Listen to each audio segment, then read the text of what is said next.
Hello guys, welcome to mobile academy. Myself Neha Dhuria. इस session में मैं आपको क्लास 9th की साइंस का chapter 5 fundamental unit of life पढ़ाऊंगी। तो लेट्स गेट स्टार्टेड। सबसे पहला क्वेश्चन ये है कि लिविंग ऑर्गेनिजम्स बने किससे होते हैं। आप क्लास 8 में ऑलरेडी पढ़ चुके हो। लिविंग ऑर्गेनिजम्स सेल के बने होते हैं। सेल क्या होती है? सेल होती है fundamental unit of life. Life की सबसे बेसिक, सबसे फंडामेंटल यूनिट होती है, उसको हम सेल कहते हैं। जितने भी लिविंग ऑर्गेनिजम्स हैं ऑल ओवर द वर्ल्ड, वो सारे सेल्स के बने होते हैं। सेल एक सबसे छोटी यूनिट होती है जिसका एक खुद का स्ट्रक्चर होता है, एक डेफिनेट स्ट्रक्चर होता है और एक फंक्शनल सिस्टम होता है। सेल जो होते हैं उसमें सेल ऑर्गेनल्स सारे फंक्शंस परफॉर्म करते हैं। जितने भी लाइफ को सपोर्ट करने के लिए जितने भी फंक्शंस होते हैं हमारी बॉडी में, वो सारे कौन करता है? वो सारे सेल करती है। सेल का लैटिन मीनिंग होता है अ लिटिल रूम। सेल किसने डिस्कवर किया था? सेल डिस्कवर किया था रॉबर्ट हुक ने इन 1665।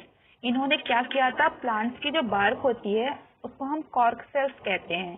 कॉर्क सेल्स को इन्होंने माइक्रोस्कोप में देखा। इन्होंने नोटिस किया जो कॉर्क सेल्स हैं वो एक हनीकॉम जैसा स्ट्रक्चर शो कर रही हैं। हनीकॉम मतलब कि मधुमक्खी के छत्ते जैसा स्ट्रक्चर शो कर रही है। उनको इन्होंने क्या नाम दिया? इन्होंने उसको नाम दिया सेल। सेल के बेसिस पे ऑर्गेनिजम्स जो हैं वो दो टाइप के होते हैं, यूनिसेलुलर ऑर्गेनिजम्स और multi cellular organisms. Unicellular organisms क्या होते हैं? यूनि का मतलब होता है वन, सेल का मतलब होता है सेल, मतलब वन सेल, मतलब सिंगल सेल्ड ऑर्गेनिजम्स जो हैं वो यूनिसेलुलर ऑर्गेनिजम्स होते हैं। जो यूनिसेलुलर सिंगल सेल्ड ऑर्गेनिजम्स हैं उनका जितना भी लाइफ सपोर्टिंग फंक्शंस है, जितना भी लाइफ सपोर्टिंग प्रोसेस है, वो एक सिंगल सेल में ही होता है। For example amoeba, paramecium, Euglena, ये सब क्या है? ये सिंगल सेल्ड ऑर्गेनिजम्स हैं। मल्टी सेलुलर ऑर्गेनिजम्स क्या होते हैं? मल्टी का मतलब होता है मल्टीपल, सेल होती है सेल, वो ऑर्गेनिजम्स जिनके मल्टीपल नंबर ऑफ सेल्स होती हैं, मतलब ढेर सारी सेल्स होती हैं, उनको हम बोलते हैं मल्टी सेलुलर ऑर्गेनिजम्स। मतलब मल्टीपल नंबर ऑफ सेल्स हैं जिनकी बॉडी में, वो क्या है? वो मल्टी सेलुलर ऑर्गेनिजम्स हैं। फॉर एग्जाम्पल प्लांट्स में क्या है? मल्टीपल सेल्स होती है, ढेर सारी सेल्स होती हैं। एनिमल्स और ह्यूमन बींग, इन सब में क्या है? मल्टीपल सेल्स होती है, इसीलिए हम इनको बोलते हैं मल्टी सेलुलर ऑर्गेनिजम्स। अब हम आते हैं सेल्स के टाइप पे।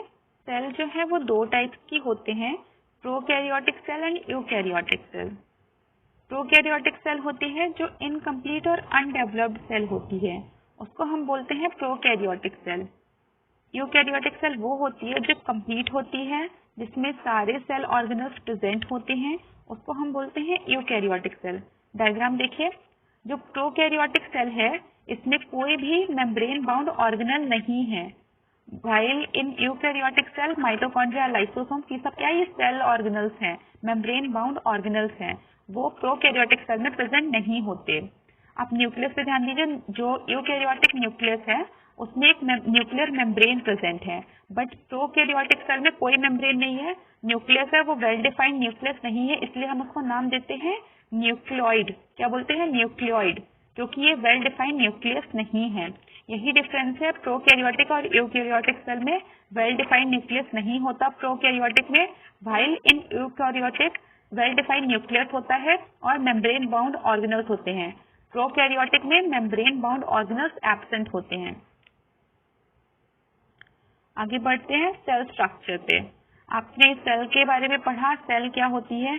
अब सेल के पार्ट्स क्या क्या होते हैं। जैसे हमारे बॉडी पार्ट्स होते हैं, वैसे ही सेल के अंदर भी उसके कई सारे पार्ट्स होते हैं जो वेरियस फंक्शन परफॉर्म करते हैं।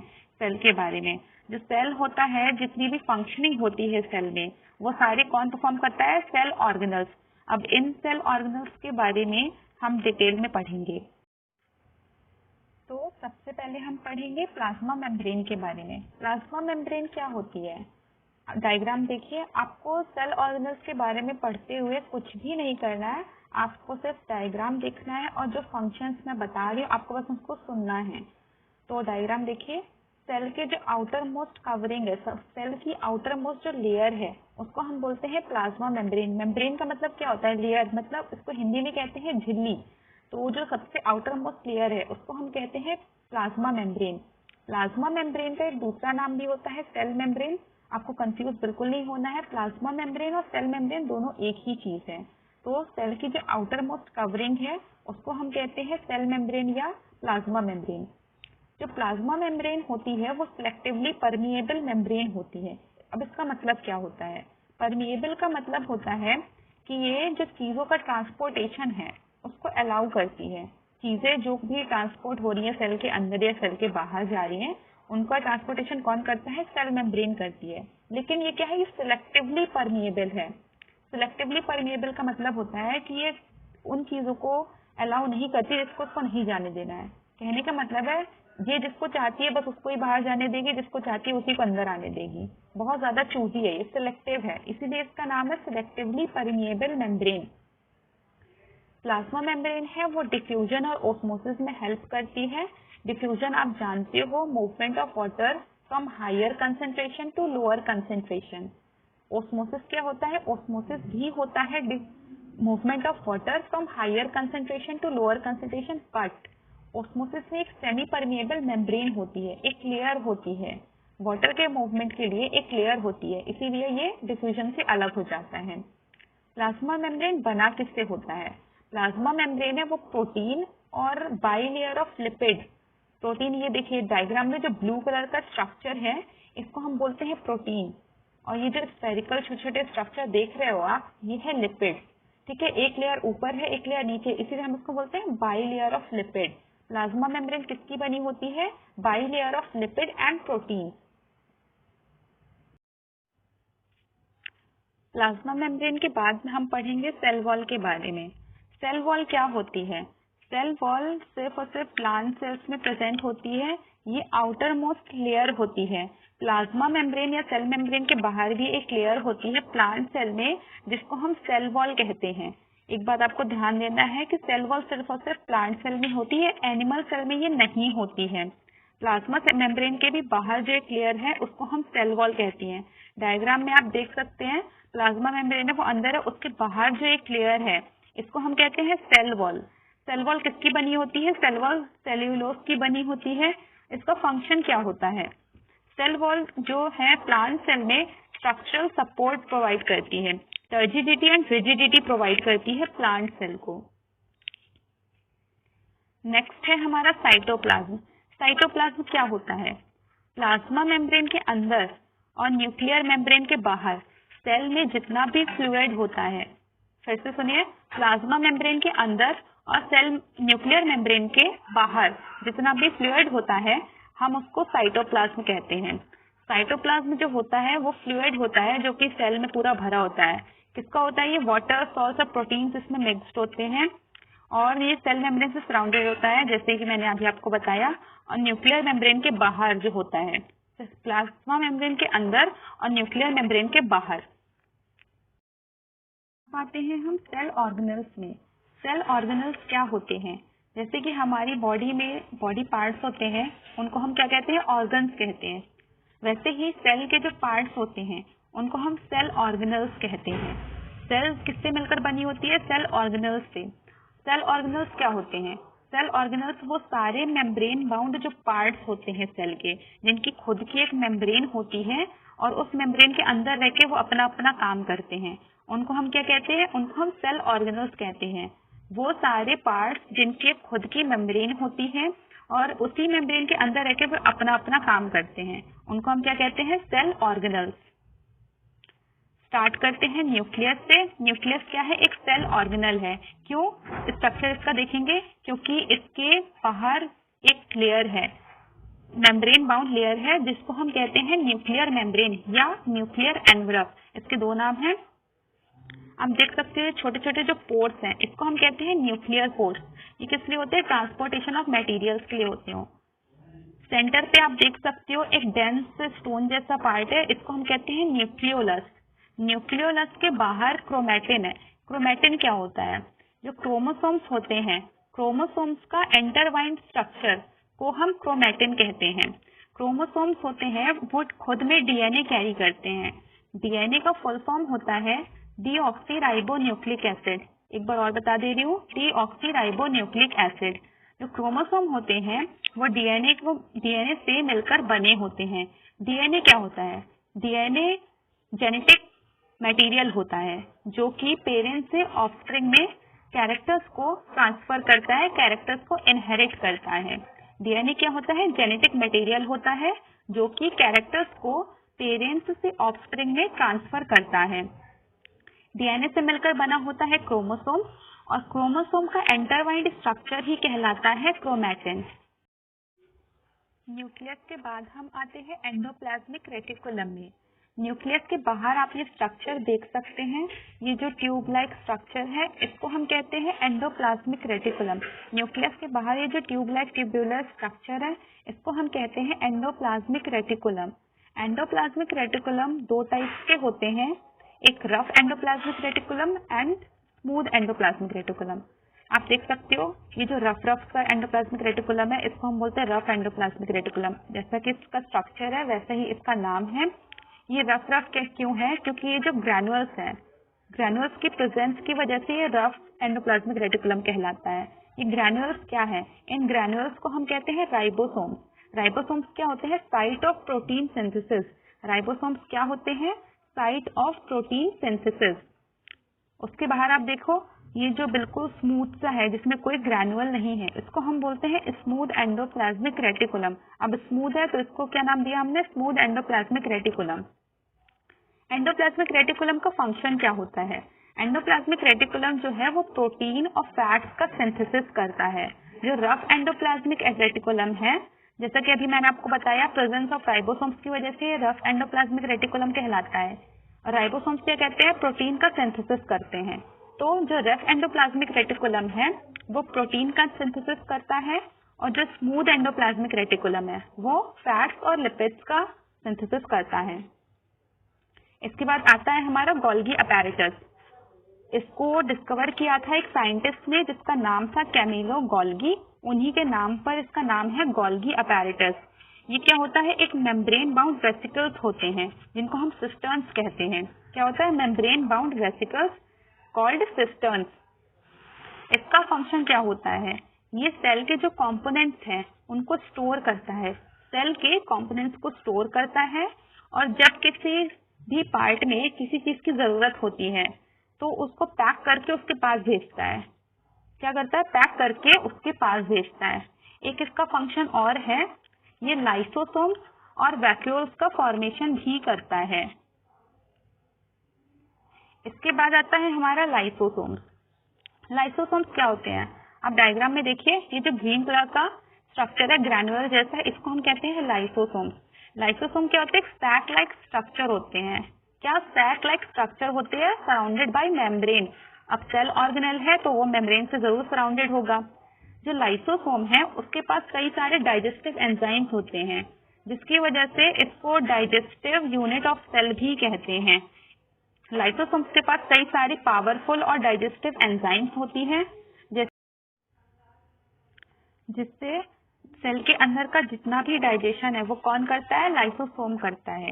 इसका एक फंक्शन और है, सेल के अंदर कोई भी फॉरेन बॉडी जैसे कि बैक्टीरिया अगर एंटर करता है तो लाइसोसोम उसको क्या करता है? उसको खा लेता है। फिर खा करके उसको एंजाइम्स जो होते हैं क्या करते हैं? उसको डिस्ट्रॉय कर देते हैं। और एक और इसका बहुत मजेदार फंक्शन है, इसको लाइसोसोम को हम सुसाइडल बैग्स ऑफ सेल भी कहते हैं। क्यों कहते हैं? लाइसोसोम है ना बहुत ज्यादा पावरफुल होता है। जैसे अगर सेल डैमेज हो जाती है, किसी रीजन की वजह से सेल डैमेज हो गई, तो लाइसोसोम क्या करता है? एंजाइम्स से अपनी खुद की सेल को खा लेता है और डाइजेस्ट कर देता है।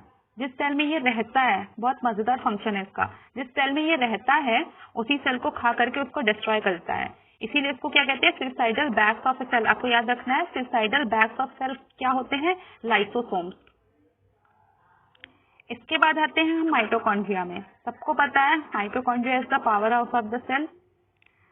माइटोकॉन्ड्रिया है वो भी एक सेल ऑर्गेनल है, एक डबल मेम्ब्रेन ऑर्गेनल है। सेल ऑर्गेनल है तो मेम्ब्रेन जरूर होगी, एक डबल मेम्ब्रेन ऑर्गेनल है। माइटोकॉन्ड्रिया का काम क्या है? माइटोकॉन्ड्रिया का काम है एनर्जी प्रोड्यूस करना। किस फॉर्म में? एटीपी के फॉर्म में। एटीपी का फुल फॉर्म होता है एडिनोसाइन ट्राइफॉस्फेट। क्या होता है? Adenosine triphosphate. Mitochondria energy produce करती है। कैसे? जो ग्लूकोज होता है उसको ब्रीच करती है कार्बन डाइऑक्साइड और वाटर में, उससे क्या होती है, एनर्जी प्रोड्यूस होती है, और एनर्जी प्रोड्यूस होती है एटीपी के फॉर्म में। एटीपी को हम कहते हैं energy currency of a cell, जिसकी वजह से माइटोकॉन्ड्रिया को कहा जाता है power house of the cell. क्यों? क्योंकि ये पावर जनरेट करता है सेल में, जितनी भी एक्टिविटीज होती है उसके लिए एनर्जी जनरेट करता है। माइटोकॉन्ड्रिया में खुद का एक डीएनए और राइबोसोम होता है, और जिसकी अपनी अलग प्रॉपर्टीज होती है। इसके बाद आते हैं हम प्लास्टिड्स में। प्लास्टिड्स, एक बात पहले बता दूं, प्लास्टिड्स सिर्फ और सिर्फ प्लांट सेल में प्रेजेंट होते हैं। क्यों? वो अभी आपको पता चलेगा। प्लास्टिड्स एनिमल सेल में प्रेजेंट नहीं होते। प्लास्टिड होते हैं, ये भी मेम्ब्रेन बाउंड ऑर्गेनल है, present only in plant cell. इनके पास भी खुद का डीएनए और राइबोसोम्स होते हैं। प्लास्टिड्स जो हैं वो दो टाइप्स के होते हैं, क्रोमोप्लास्ट और ल्यूकोप्लास्ट।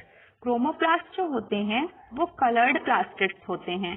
कलर्ड मतलब प्लांट में जितने भी कलर होते हैं उनके लिए रिस्पॉन्सिबल कौन होता है? प्लास्टिड्स होते हैं। जितने भी कलर होते हैं, जैसे ग्रीन कलरिंग पिगमेंट होता है, क्लोरोफिल जिसको हम कहते हैं, क्लोरोफिल की वजह से ही प्लांट्स खाना बना पाते हैं। वो किसकी वजह से होते हैं? वो प्लास्टिड्स की वजह से ही होते हैं। ल्यूकोप्लास्ट, ल्यूको का मतलब होता है व्हाइट। एक ये वर्ड आप याद रखो, ल्यूको का मतलब होता है व्हाइट। ठीक है, ल्यूको कहीं भी आ रहा है आपको समझ जाना है वो व्हाइट कलर का पिगमेंट है या कुछ भी है, वो व्हाइट कलर का है। ठीक है, व्हाइट और कलरलेस जो प्लास्टिड्स होते हैं उनको हम ल्यूकोप्लास्ट कहते हैं। ये क्या करते हैं? मटेरियल्स को स्टोर करते हैं, जैसे कि ऑयल्स, प्रोटीन्स और फैट्स होते हैं, उनको स्टोर करने का काम करते हैं। इसके बाद आते हैं वैक्यूल्स में। वैक्यूल्स होते हैं, वो एक सैक लाइक स्ट्रक्चर होता है। सेल में एक बड़ा सा, देखिए आप देख सकते हैं, ये सेल में येलो कलर का जो बड़ा सा स्ट्रक्चर है, इसको हम क्या कहते हैं? इसको हम वैक्यूल कहते हैं। अब देखो ये सैक जैसा स्ट्रक्चर है। अब सैक है तो सैक का काम क्या होता है? चीजों को स्टोर करना। सैक में क्या करते हो? जैसे ग्रेन से स्टोर करते हो, व्हीट हो गया, राइस हो गया, तो ये क्या होता है? एक स्टोरेज सैक की तरह काम करता है। ठीक है, तो और ये सॉलिड और लिक्विड कंटेंट्स को खुद में स्टोर करता है। जो प्लांट सेल का वैक्यूल होता है वो एक होता है और बड़ा होता है काफी, जबकि एनिमल सेल में जो वैक्यूल होता है वो कई सारे होते हैं और छोटे छोटे होते हैं। आप डायग्राम में देख सकते हो। प्लांट सेल का देखिए कितना बड़ा है, ये येलो कलर का बड़ा सा है, और एनिमल सेल में छोटे छोटे हैं और ढेर सारे वैक्यूल्स होते हैं। अभी इस स्लाइड में आते हैं, प्लांट सेल और एनिमल सेल के बारे में हम जानेंगे कि इनमें डिफरेंसेस क्या होते हैं और सिमिलैरिटीज क्या क्या होती हैं। एक डिफरेंस मैंने आपको अभी बताया, वैक्यूल जो होता है प्लांट सेल में वो एक होता है और बड़ा होता है, जबकि एनिमल सेल में ढेर सारे और छोटे छोटे वैक्यूल्स होते हैं। ठीक है, ये बात आपको याद रखना है। एक डिफरेंस और मैंने आपको बताया था अभी, plastids, presence of plastids. Plant cell में प्लास्टिड्स प्रेजेंट होते हैं, बट एनिमल सेल में प्लास्टिड्स प्रेजेंट नहीं होते। एनिमल सेल में प्लास्टिड्स एब्सेंट होते हैं।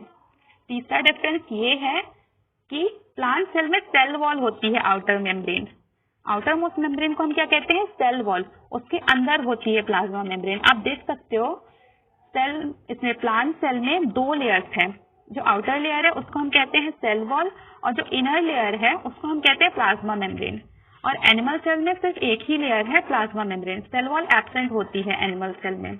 बाकी ज्यादातर चीजें जो है वो दोनों सेल में सिमिलर होती हैं, जैसे कि न्यूक्लियस दोनों सेल में होता है, लाइसोसोम, माइटोकॉन्ड्रिया दोनों में प्रेजेंट होते हैं, एंडोप्लाज्मिक रेटिकुलम दोनों में है। एक और चीज, प्लांट सेल में जो वैक्यूल होता है काफी बड़ा होता है, आप देख सकते हो। तो इसकी वजह से क्या होता है, जो न्यूक्लियस होता है वो थोड़ा सा साइड में शिफ्ट हो जाता है, और एनिमल सेल में जो न्यूक्लियस है वो सेंटर में होता है। ये सारी चीजें थी प्लांट सेल और एनिमल सेल के बारे में, सिमिलैरिटीज और डिफरेंसेस। इसी के साथ आपका चैप्टर फिनिश होता है। आपके जो भी क्वेश्चंस है आप कमेंट सेक्शन में पूछ सकते हैं। Hope you like it. Thanks for watching.